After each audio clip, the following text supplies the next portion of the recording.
วันนี้มีเมนูขนมปังชุบไข่มาฝากค่ะคุณพ่อคุณแม่สามารถเลือกเมนูนี้ให้น้องช่วยทำได้เลยนะทั้งสนุกและอร่อยด้วยไปดูวิธีทำกันเลยค่ะ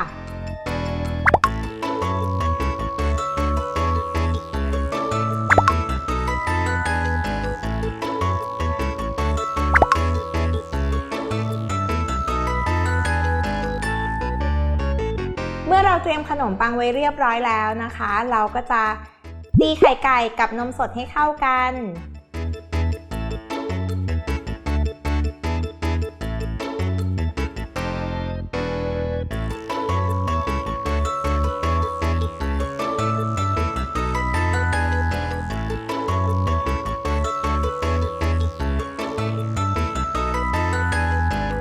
จากนั้นนะคะก็มาตั้งกระทะค่ะแล้วก็ทาเนยลงไป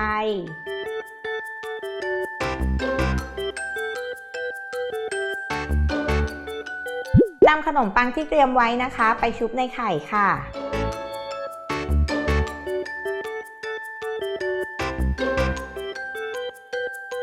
แล้ววางลงบนกระทะที่ทาเนยไว้ขั้นตอนนี้เราจะใช้ไฟอ่อนในการทอดนะคะ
ทอดจนขนมปังเริ่มมีสีเหลืองประมาณนี้แสดงว่าไข่เริ่มสุกแล้วล่ะค่ะ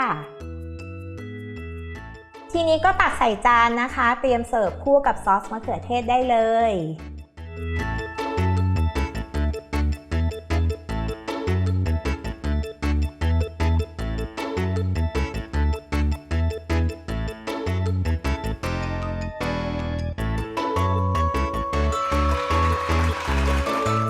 คลิปหน้า Kids Cooking จะมีเมนูไหนมาฝากกันอีกกด Subscribe Kids Kitchen เอาไว้นะคะแล้วก็อย่าลืมกดกระดิ่งอัปเดตคลิปด้วยนะ